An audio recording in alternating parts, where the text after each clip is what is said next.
Hey, what's going on, everybody? This is John Jank Gaming on the mic here, coming at you with a brand new episode of the Coach Grossman Dynasty here on NCAA 14, featuring that college football revamp. Of course, gotta roll that way. And we got possibly our last get-right game, our last tune-up before our schedule gets significantly harder. We got East Carolina right now, and they've been down horrendous this year. They're 1-7 overall, 0-4 in conference play. We Corso course rocking with us. We're 6-2 with a 5-0 conference record. They are C pluses across the board, so they're not a very talented football team. We, on the other hand, we got a B plus overall squad, B plus offense, A minus defense to come with it as well. And they struggle particularly on the defensive end. They are one of the weaker defensive units in college football, but I did say similar stuff about UAB, and they gave us a really difficult time nonetheless. So we guys gotta go ahead and lock in here, trying to get things done. This might potentially be a doubleheader, but you never know. Any given Sunday is kind of how I usually treat everything. But with that being said, I hope you guys are excited for today's episode nonetheless. And if you are, smash that like button for me, hit subscribe if you have to be brand new as well. And with that being said, I'll see you guys down on the field for this American Conference game. Let's get it, boys. So let's go ahead and dive right into this game action, as you want to talk about one of the most boring starts I think I've had in a long time on this channel.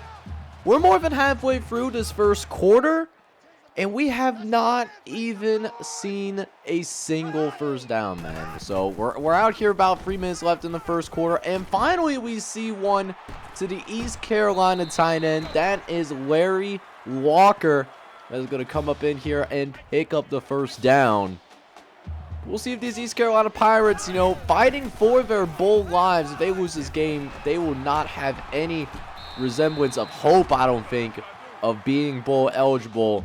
So they desperately need this win in the worst kind of way, as we do have Martinez drop it back to pass. He does get hit as he's thrown, and I'm not sure who he was going for, but you can see why we're having some slow starts here. Dan Martinez starting off 2 for 8, throwing the football and having to do so again on a 3rd and long. Does connect with Walker, but he drops the pass for him. So East Carolina, they did get the first down of this game, but they will not get the first points of the game, or at least not yet. Hopefully we can be the first team to get some points on the board to get things going there, as we do have a nice run from Nathan Steffens, who nearly picks up the first down for us. Maybe running it on the ground might be the secret sauce, the recipe, as Ben Archie had a little bit of a hard time getting going. It's raining a little bit out here on East Carolina, out here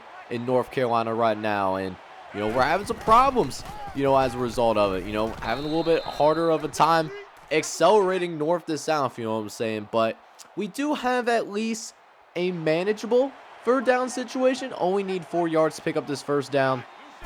Shouldn't be too terribly hard, but we had a miscommunication. The timing was off, and Tim McLean threw a bad pass, as that does wrap up the first quarter already. No surprises here. 2 games in a row, by the way, that we haven't seen a team score goose eggs after 1.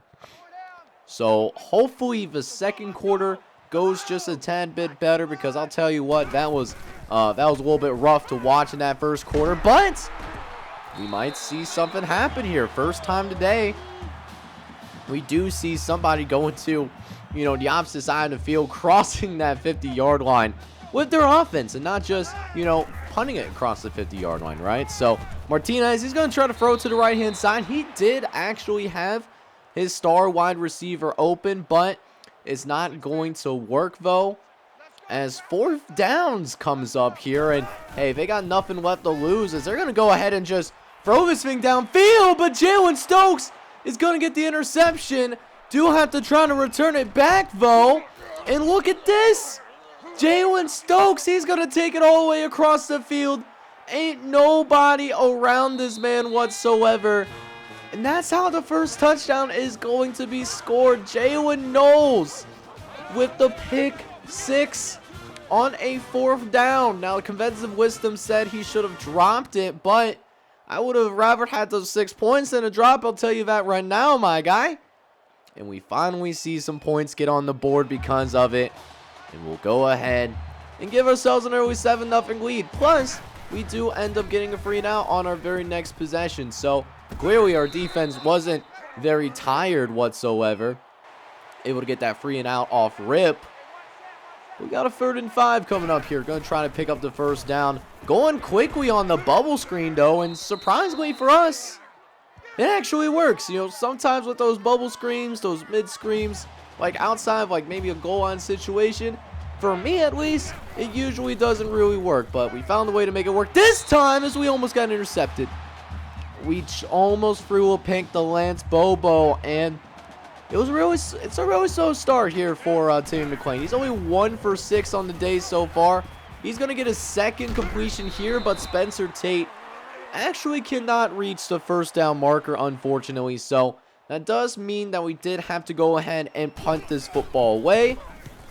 But we do at least get ourselves yet another free and out, and this time got some space to work with. Especially if we get this outside right here. Oh, it's barbecue chicken. No, just can't quite get around there. But 27-yard return for J.R. Bobor.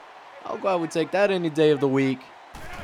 Let's see if we can get Timmy McClain going here on offense. He's been struggling a little bit, to say the least, as we'll go ahead and just check it down to Spencer Tate for right now. Gain of 8. That is his 2nd catch of the day.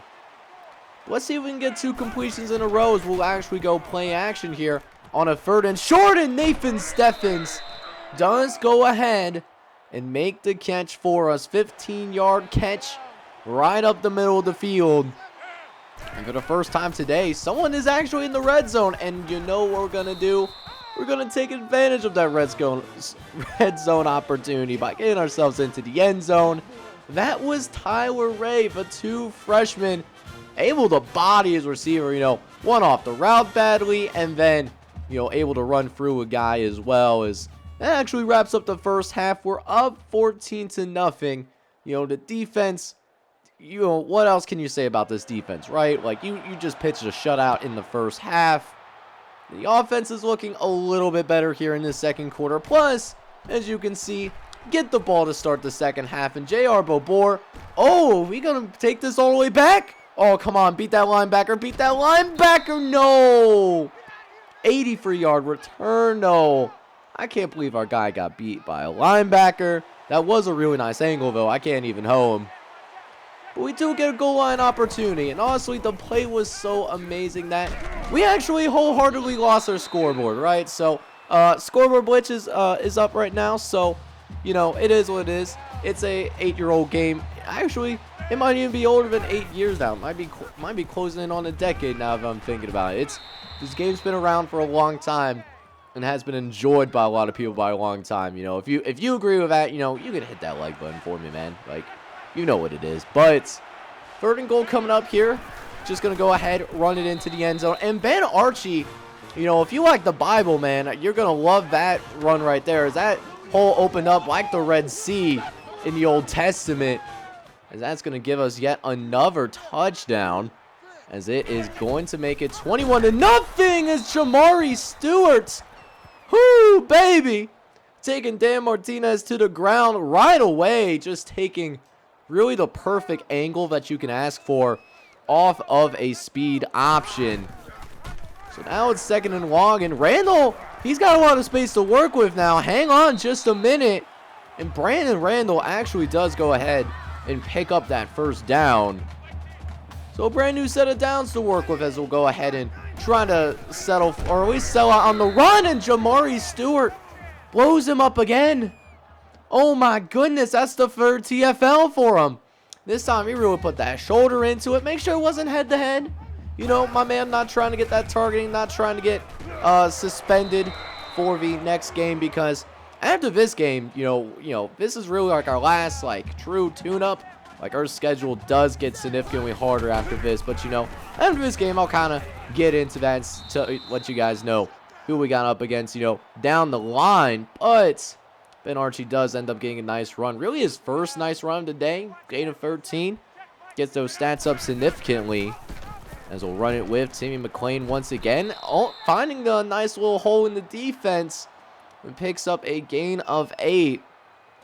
We sure have been asking Timmy McClain to run quite a bit. That was actually his 8th carry of the day so far. And Timmy McClain now has positive yardage as Timmy McClain gets flown into the air.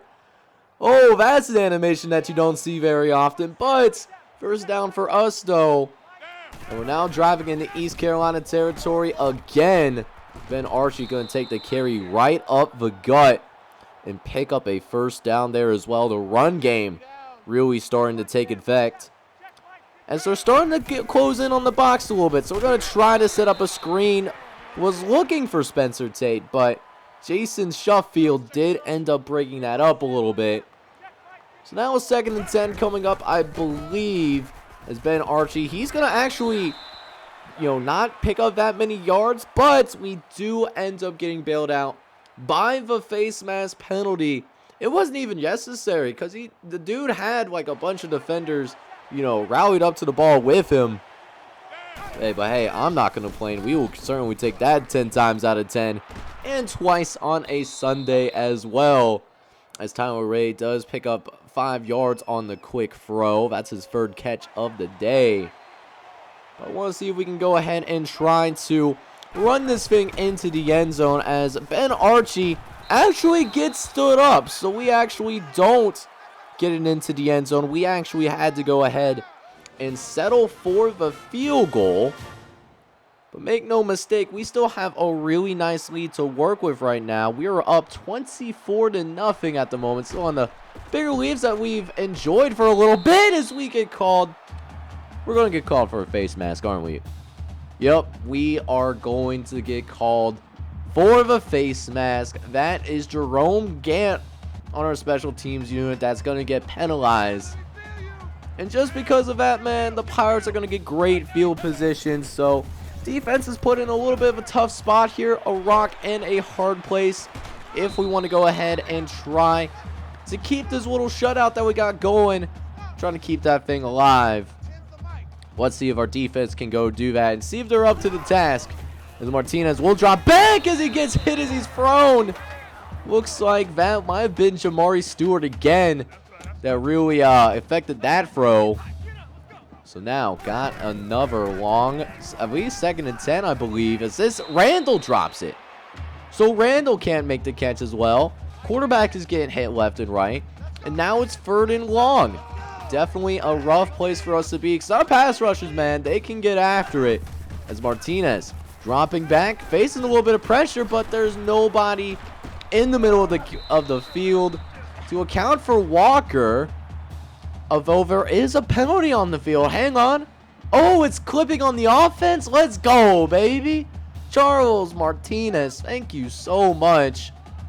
So now they replayed the down. It's 3rd and 10 now. Martinez facing a ton of pressure. Jamari Stewart was hitting him as he threw that thing. They do mark him incomplete, though. And so East Carolina, man, they had great field position to work with. But that being said, we got the football right back into our hands once again. And I'm really starting to think if we can get a touchdown this drive, maybe we mess around and put our backups in now, right? Because, like I said, we got bigger fish to fry later down the line. But, if East Carolina can continue to put up a fight, then, I guess we can, play some more of this game. Maybe I won't have to super sim after all. But look at this run, though, by Timmy McClain. Able to take it down to the sideline. Almost in the red zone. Except it's a penalty on us. Oh, my goodness. So we still end up getting the first down, but that really, we could have been in the red zone instead of, on the 44-yard line. It ends up being like a 24-yard penalty. As we're going to try to chuck this one deep, we had Spencer Tate, but we just overthrew him. Like, just, put a little bit more air under that. I think that would have been a long completion personally. But instead, going to try to throw it out to Clarence Billings. And definitely a tough spot for us. I think this 4th down, if I'm not mistaken. So it is 4th down. We're gonna go for it here, but coordinators choosing to go with the wide receiver screen, and Spencer Tate is gonna get wrapped up there a little bit, as that does actually wrap up that 3rd quarter, man. We're up 24-0, even though we did just turn the football over on downs. Let's see if we can wrap things up here so we can get the backup some playing time. And speaking of that, we do get East Carolina in a 4th down to start the 4th quarter. They need to pick this up to keep themselves alive, as Martinez facing some pressure, but it's dropped. Oh my, the tight end sold. He 100% sold on that. And we get the ball in East Carolina territory once again. Didn't come away with points last time out. Actually, matter of fact, we turned it over the last time that we had the ball. So now here we are, just trying to do a little bit better this time around. That's really all it is. As we do actually get some nice blocks for Timmy McClain. He makes a nice cut as well. In a 14-yard game because of it. That's his longest run of the day for Timmy McClain. As we trying to look towards the end zone here, as McClain, he's actually going to just dump it off to Trey Myers. Touchdown options were covered. I'm not going to try to force it in there, as we have a manageable 2nd down, man. Just need a couple more yards. We'll see if Ben Archie can go ahead and pick this up for us real quick, as Ben Archie does pick up the 1st down, but we don't quite get it into the end zone just yet. So now we got 1st and goal situation. Loving our slant options. Just got to make it happen, and Spencer Tate does just that. They tried to press us, but Spencer Tate ends up winning on the press. And yeah, we're going to go ahead, wrap things up, get that good old-fashioned super sim going. And while we don't end up getting the shutout that we were looking for, we did give up like a garbage time touchdown after we put the backups in. We still end up winning pretty convincingly. We won 38-7. Offense is looking a little bit better. We were definitely sluggish the past couple of weeks. So to come out and, put 30+ on the board, that feels really good. And yeah, man, I'm going to go ahead, get through all of this stuff, and then we'll go check the stats. So if you're a fan of offense, this was not necessarily the video for you, maybe, but if you're a Jim Knowles defensive guy, you loved what you saw here, man. Look what we did to East Carolina. Even with our backups mainly playing in the 4th quarter, allowed them to just 9 first downs total. We held them to 10 yards rushing. They did get a garbage touchdown, but we also got a touchdown of our own on the defensive end. Got that pick 6 from Jalen Stokes, and we did work pretty solid, man. I mean, we really shut down East Carolina. Offense still has a little work to do, but we did put up 30+ points, so I can't necessarily complain, and it was an easy win for our program. So checking out the stats for our guys further, and we didn't really use Timmy McClain all that much today. 16 for 27, only threw for 113 yards, but did have 3 touchdown passes and took good care of the ball, didn't have a single interception. For the running game, Ben Archie was extremely close to reaching 100 yards on the ground, but only end up reaching 94 with that touchdown in the second half that really helped get things going in conjunction with the kick return. For our receivers, though, the receivers overall did play better. There was just some bad throws by Timmy McClain for the most part. Not a lot of guys with more than 1 catch. Only 3 guys can say that. Spencer Tate had 5 of them. He ended up with 22 yards and 2 touchdowns. And then the leading receiver in terms of yardage actually ended up being the true freshman from Washington, D.C., Tyler Ray, 4 for 36, and a touchdown to his name as well. Nate Steffens was the only other receiver with more than 1 catch. Now, on the defensive side of the football, though, the defense was really just menacing today. This is the best I've seen this defense play the entire season. We ended up with Brandon Adams and Grady Nugent both leading the team in tackles today, 8 tackles apiece to their name. Meanwhile, we got to this quarterback quite a bit, or at least it felt like it. Jamari Stewart got multiple sacks in this game. Marvin Jackson got a sack. Shoot, Brandon Adams, who I was talking about earlier, who seemed like he was flying all over the field, he also got a sack in this one as well. but we only had one turnover between the two teams. That was Jalen Stokes' interception, which did end up getting returned for a pick six. We also almost had a really cool kick return from J.R. Bobor, an 82-yarder. It was the only kick return that we got all day, but it was nearly returned for a touchdown. Either way, great win, and it was good opportunity to go ahead and rest some of our guys. Alright guys, so since there wasn't as much gameplay as there normally would be, I feel like it would be a good idea.